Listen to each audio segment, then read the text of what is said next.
Hello friends, welcome to Sri Tamil channel. இன்றைக்கி நாம் சுலபமாக செய்யக்கூடிய கிட்ஸ் லஞ்ச் பாக்ஸ் ரெசிபி தாங்க பார்க்க போகிறோம். அது என்னென்னு பார்த்தீங்கன்னா உளுந்து பொடி சாதம்.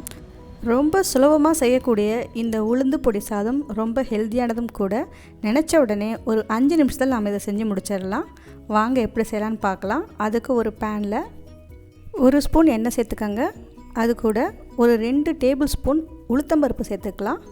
அப்புறம் 1 டேபிள் ஸ்பூன் துவரம்பருப்பு. அவ்வளோதான். இதை சிறுதீயில் வச்சு கொஞ்சமாக கலர் மாறுற வரைக்கும் நாம் இதை வறுத்துக்கலாம்.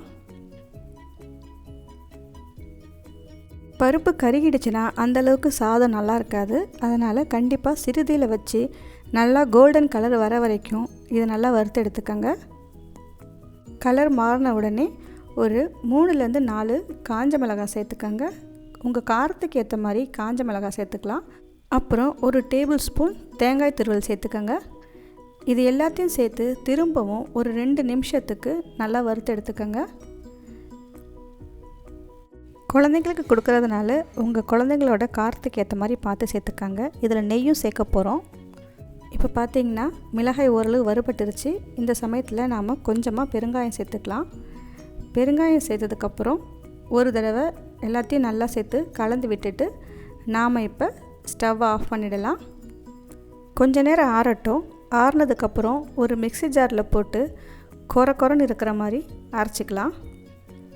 இப்போ பார்த்திங்கன்னா நாம் இப்போ அரைச்சாச்சு. அடுத்து நாம் உளுந்து பொடி சாதம் செய்ய ஆரம்பிக்கலாம். ஒரு பேனில் ஒரு 2 டேபிள் ஸ்பூன் நெய் சேர்த்துக்கங்க. நெய் சூடானதுக்கப்புறம் 1/2 ஸ்பூன் கடுகு உளுத்தம்பருப்பு போட்டு தாளிச்சிக்கங்க. கடுகு வெடிச்சதுக்கப்புறம் கொஞ்சமாக கருவேப்பிலை இலை சேர்த்துக்கலாம். கருவேப்பிலை பொரிஞ்சதுக்கப்புறம் அரைச்சி வச்சுருக்கிற பொடியை நம்ம இப்போ சேர்த்துக்கலாம். பொடியை சேர்த்து எல்லாத்தையும் நல்லா கலந்து விட்டுக்கோங்க. அடுப்பை சிறுதீயில் குறைச்சி வச்சுக்கோங்க. உங்களுக்கு தேவைன்னா இன்னும் கூட நெய் சேர்த்துக்கலாம். எல்லாத்தையும் கலந்து விட்டதுக்கப்புறம் வடித்து வச்ச ஒரு 2 கப் சாதத்தை இப்போ சேர்த்துக்கலாம். சேர்த்ததுக்கப்புறம் எல்லாத்தையும் சேர்த்து மெதுவாக நல்லா கிளறி விட்டுக்கோங்க.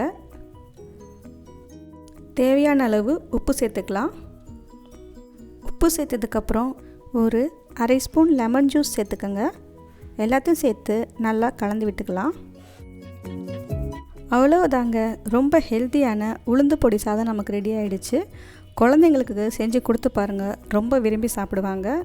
இது கூட உங்களுக்கு விருப்பமான சைட் டிஷ் என்ன வேணால் கொடுத்து அனுப்பலாம். எல்லாத்துக்கும் நல்லா தான் இருக்கும். ஓகே ஃப்ரெண்ட்ஸ், தேங்க்ஸ் ஃபார் வாட்சிங்.